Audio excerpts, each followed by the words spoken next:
Bon, maintenant qu'on est un peu chaud, on va pouvoir commencer le DP1. Donc, nouvelle conf, je vous fais deux autres DP comme vous pouvez le voir, et donc deux autres complications. Et on aura fait vraiment le tour, je pense d'après moi, de ce qui peut tomber à l'EDN, de ce qui est classique. Donc vous avez un monsieur, 33 ans, il est paysagiste, il n'a pas d'antécédents, il vient aux urgences pour dyspnée. Une première question très générale, parce que moi mon but encore une fois dans mes confs, c'est d'essayer de vous faire réfléchir et de vous faire prendre un tout petit peu de recul par rapport au dossier. Quand vous allez bachoter, vous allez faire énormément de dossiers d'affilée. Moi je suis pas là pour vous faire des trucs très classiques, mais je suis là aussi pour vous donner, je pense, un regard un peu plus transversal surtout, pour que vous soyez mieux préparés. Ok? Bon voilà, c'est pour ça que mes dossiers sont parfois un peu étranges. C'est normal. Bref, c'est un monsieur de 33 ans, il a du mal à respirer. Moi, ma première question quand je fais cette conf en général, c'est de vous dire warning, c'est pas normal de pas bien respirer quand on a 33 ans. D'accord? C'est pas un symptôme classique. Et à l'EDN, il faut rester systématique. Bien sûr, il faut penser cancer parce que c'est ma spé. Mais je vous dis toujours, attention, est-ce qu'il n'y a pas une infection bizarre? Alors, les gens parfois me parlent d'asthme, pourquoi pas avec l'exposition aux allergènes, parce que là, il est paysagiste et donc il y en a qui pensent pollen d'arbre et tout ça. Alors, bon, c'est marrant, c'est pas du tout un truc. Je sais pas si vous, c'est ce que ça vous avait évoqué. Moi, c'était pas du tout le cas initialement, mais euh, gardez ça en tête. Mais moi, ce que je voudrais vous dire, c'est quand vous voyez un monsieur de 33 ans qui a du mal à respirer, posez-vous la question des trucs un peu rares et un peu chelous auxquels vous n'auriez pas forcément pensé, type tuberculose, voire même est-ce que c'est pas un dossier qui part en ambiance médecine interne sur un Wegener ou un truc comme ça, d'accord? Bon. Euh, je vous le mets à titre indicatif, mais notez-le vous dans un coin et juste rappelez-vous, une dyspnée à 33 ans, c'est pas un symptôme normal. D'accord. Même s'il n'y a pas de symptôme normal, en tout cas, quelqu'un qui a du mal à respirer à cet âge-là, il faut vraiment se poser la question. Ok? Bon, l'examen clinique que vous faites, il est décrit comme étant sans particularité. Ok. Et donc, bah, logiquement, le patient est aux urgences. Vous faites dans le cadre du bilan une radio de thorax et vous voyez ça.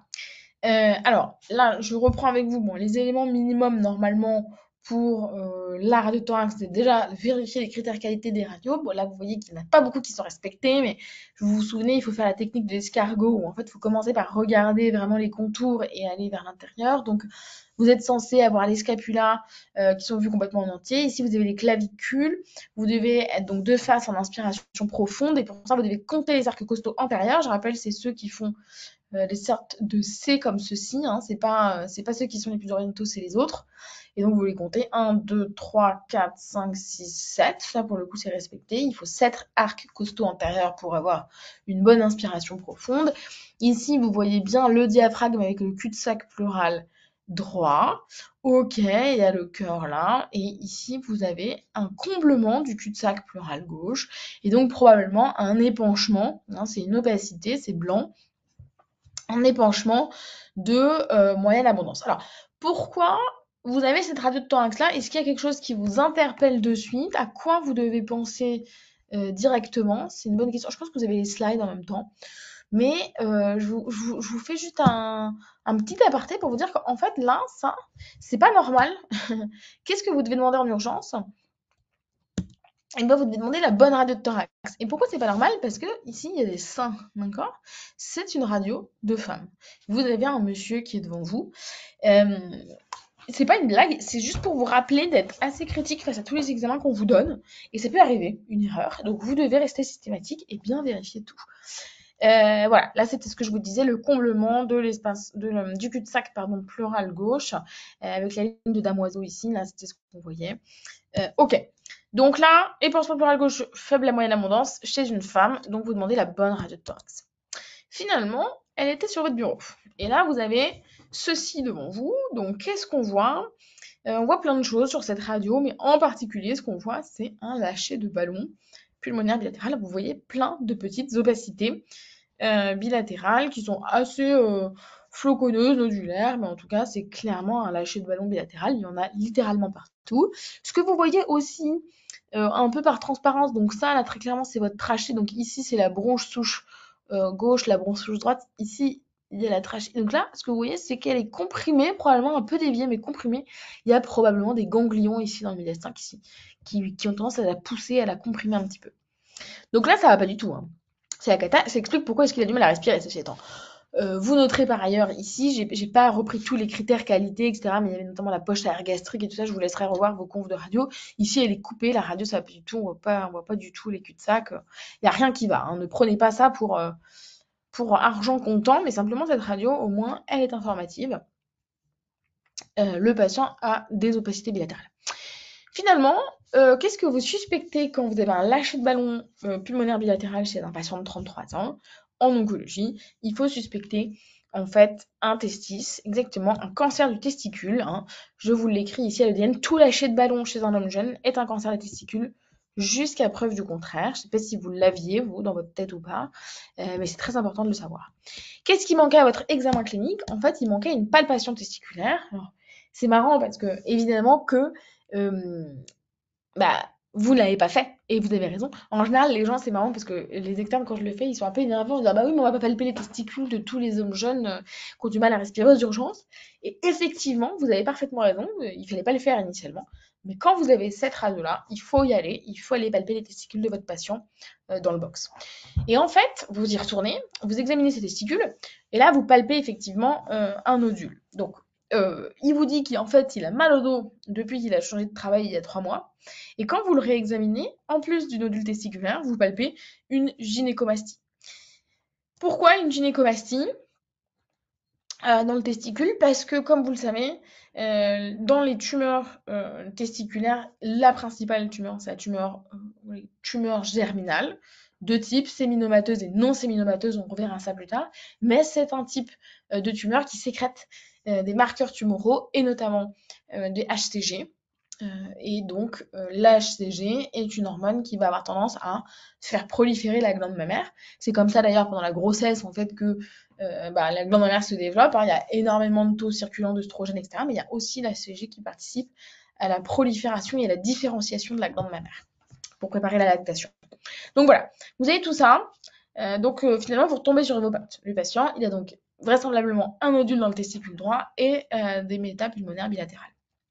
Alors, quelles sont les propositions exactes? Je vous demandais si le cancer du testicule était un cancer rare ou pas, si le facteur de risque principal c'était l'âge, si le cannabis était un facteur de risque ou pas, si c'était du coup de mauvais pronostics qui soient métastatiques, et si la survie à 5 ans, tout stade confondu, était de 10%. Là, globalement, face à cette question, c'est vraiment les généralités du cancer du testicule. C'est pas sorcier, il faut avoir 2 grosses notions en tête. C'est l'un des seuls cancers solides qu'on guérit, y compris au stade métastatique. Donc, il n'est absolument pas de mauvais pronostic d'avoir des métastases pulmonaires. D'accord? Celles qui sont de mauvais pronostics, c'est les extra-pulmonaires. C'est-à-dire, si vous avez des métastases ailleurs que dans les poumons, alors là, oui, probablement que le pronostic est, enfin pas probablement, le pronostic est moins bon. Par contre, le fait d'avoir juste des métastases dans les poumons, ce n'est pas un facteur de mauvais pronostic parce que ça répond hyper bien à la chimio et on va guérir ces malades-là. D'accord? Donc la survie à 10 ans ou à 5 ans, pardon, tout ça confondu, c'est largement plus que 90-95%. Hein. Et le facteur de risque principal, ce n'est pas l'âge, évidemment, puisque c'est un cancer de l'homme jeune. C'est un cancer rare, c'est vrai. C'est 1% des cancers des hommes. Et en tout cas, attention, le principal facteur de risque, ce sont les antécédents. Alors, soit personnels de cancer du testicule contralatéral, soit même familiaux, très important. Le cannabis, lui, c'est plutôt un facteur de risque de tumeur germinale non séminomateuse, peu importe. Mais oui, vous devez pouvoir cocher cannabis. Attention au cannabis. Okay, je vous ai remis ici une slide avec tous les facteurs de risque et globalement tout ce qui va avoir attrait à des anomalies au niveau des testicules, que ce soit une cryptorchidie, même une fois que le testicule a été abaissé, que ce soit une ectopie testiculaire, une dygénésie, le fait que le testicule soit trop petit, qu'il y ait une hypospadia, qu'il y ait un problème de fertilité, etc. Tout ça, ce sont les facteurs de risque de cancer de testicule. Quand il y a un truc un peu entre guillemets anormal, faut y penser. D'accord ? La question est ouverte sur les pesticides et les perturbateurs endocriniens, on ne sait pas trop, mais par contre le cannabis c'est plutôt un facteur de risque de TGNS, je vous l'ai dit. Pensez bien aux maladies syndromiques type trisomie 21 et Klinefelter, c'est très important. Les Klinefelter en général c'est des tumeurs germinales avec une masse médiastinale très importante. Hein. Donc grosse masse médiastinale, il faut penser lymphome, mais il faut penser tumeur de testicule, d'accord? Et voilà, les antécédents on en a parlé. Alors, les propositions exactes maintenant. Le signe clinique le plus fréquent, c'est la palpation fortuite d'un nodule. Bah oui. Et donc, Globalement, ce nodule, il a tendance à être pierreux et irrégulier. Et de manière générale, en fait, en oncologie, tout ce qui est un peu plus texture de caillou, très clairement, un caillou un peu dur, un peu pierreux, fixé au plan profond, ça on n'aime pas. Tout ce qui va être un peu mou, un peu souple et qui est bien mobile, ça, pas de problème. Ok. Le signe de Chevassus doit être négatif. Alors en fait, le signe de Chevassus, donc là c'est vraiment les signes urologiques que je vous ai remis. Il y en a deux à connaître en uro, le Chevassus et le prène. Euh, Globalement, le chevassus, vous savez, c'est la perte du sillon épidédimo-testiculaire dans le cadre d'une orchie-épidédymite. Parce qu'en fait, quand vous avez une inflammation de type orchite ou orchie-épidédymite, il y a tout qui gonfle. Donc, vous n'arrivez plus à palper le sillon entre l'épididyme et le testicule. Ça, c'est pas un signe de cancer des testicules, c'est vraiment un signe d'orchie-épidédymite. D'accord. Donc, si le sillon est présent, le signe de chevassus est positif, d'accord, dans le cancer.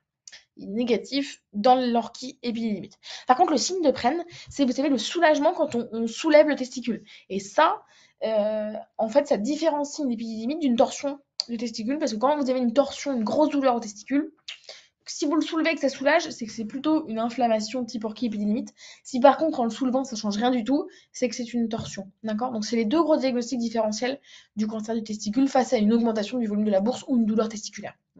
Et en général, la douleur testiculaire, c'est pas un signe de cancer du testicule. D'accord. En général, c'est un nodule vraiment indolore.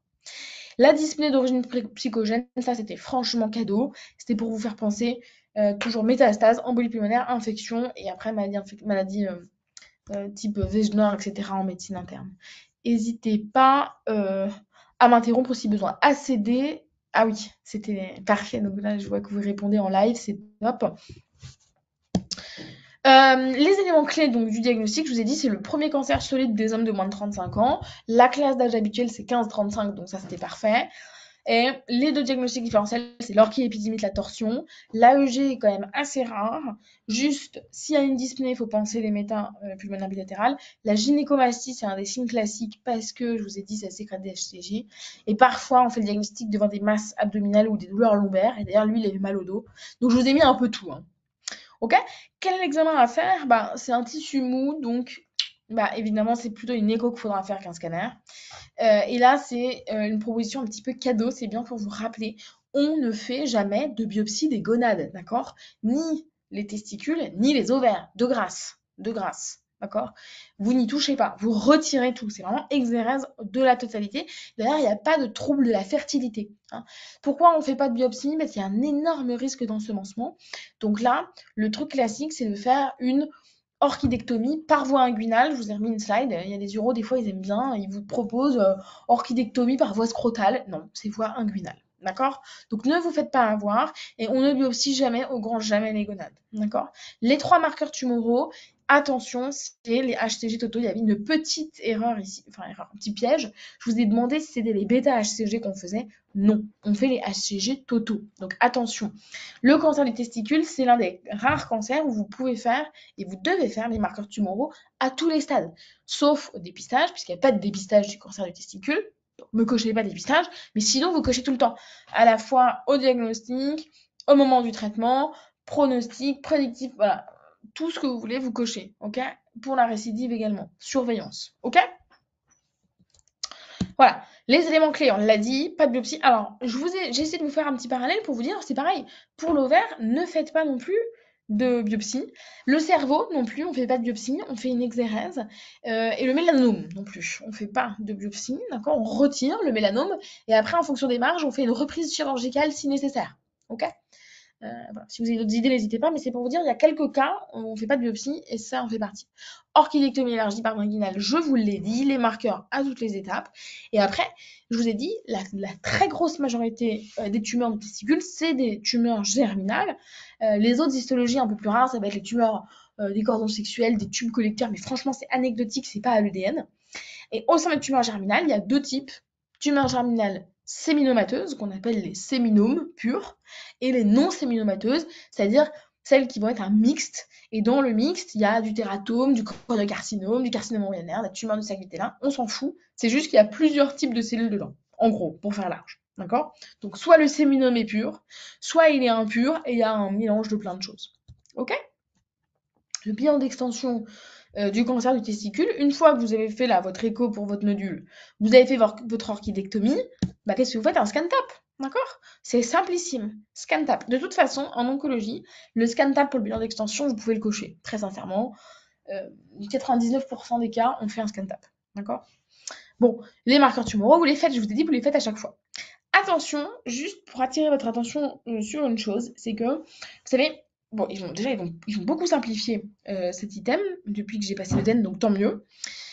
Mais ce que je voulais vous dire, c'est que, encore une fois, le pronostic, il est déterminé par deux choses. La présence de métastases, et on l'a vu tout à l'heure, extra-pulmonaires uniquement, hein, les métastases pulmonaires ne sont pas de mauvais pronostics, mais également par les marqueurs tumoraux. Mais attention, pas n'importe lesquels, les marqueurs tumoraux après l'orchidectomie. Pourquoi? L'idée, en fait, c'est que vos marqueurs, ils vont refléter un petit peu votre masse tumorale, en gros. Si jamais, à la base, vous avez des marqueurs qui sont positifs, bah, vous vous dites, ok, j'ai des marqueurs élevés, potentiellement, est-ce que j'ai pas un gros cancer? C'est une question. Et l'idée, c'est que plus vous avez de marqueurs, bah, plus vous avez potentiellement de cellules cancéreuses qui sécrètent. Donc, c'est pas très bon pronostic d'en avoir beaucoup. Mais on regarde, en fait, ces marqueurs-là après l'orchidectomie. Parce que si jamais vous en avez en fait des cellules cancéreuses dans votre testicule qui sécrètent des marqueurs, et que après la chirurgie, bah, vous n'avez plus du tout de marqueurs, ils se négativent complètement, bah, ça veut dire que votre chirurgie a été hyper efficace, vous avez retiré toutes les cellules cancéreuses. Donc c'est pas de mauvais pronostic, vous avez finalement fait votre chirurgie, tout va bien. Par contre, si jamais à distance de l'orchidectomie, vous avez toujours des marqueurs tumoraux élevés, ça veut dire qu'il y a probablement des cellules cancéreuses qui en sécrètent ailleurs. Et c'est là que ça devient de mon pronostic, ok? Je sais pas si je suis claire, si ça ne l'est pas, vous me posez la question. Mais donc attention, on s'appuie sur les marqueurs tumoraux post-orchidectomie. Il faut laisser le temps aux marqueurs de redescendre. Et donc ne vous faites pas piéger. Les HCG, c'est assez long, la demi-vie, c'est 5 jours. L'alpha-féto, c'est plutôt 2 jours. Mais ça veut dire un truc, ça veut dire que si jamais vous partez de 10 000 pour l'alpha-féto, ça va en gros se diviser par deux, tous les 2 jours. D'accord? Donc tous les 2 jours, il faudra que ça se divise. Et par contre, pour l'HCG, ce sera tous les 5 jours que ça va se diviser par 2.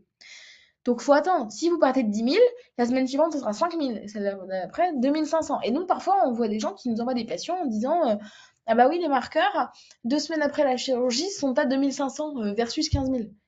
Ça, pour moi, c'est pas du tout de mon pronostic. Il faut attendre. C'est en train de baisser. Laisse-lui sa chance. Ok? Bon, voilà. Les séminomes, quand ils sont purs, globalement, ils sont soit de bons pronostics, soit intermédiaires. Alors que les tumeurs germinales non séminomateuses, les TGNS, peuvent être, elles, de mauvais pronostics. Pas les séminomes. Ok? Globalement, qu'est-ce qu'on fait pour la prise en charge de ce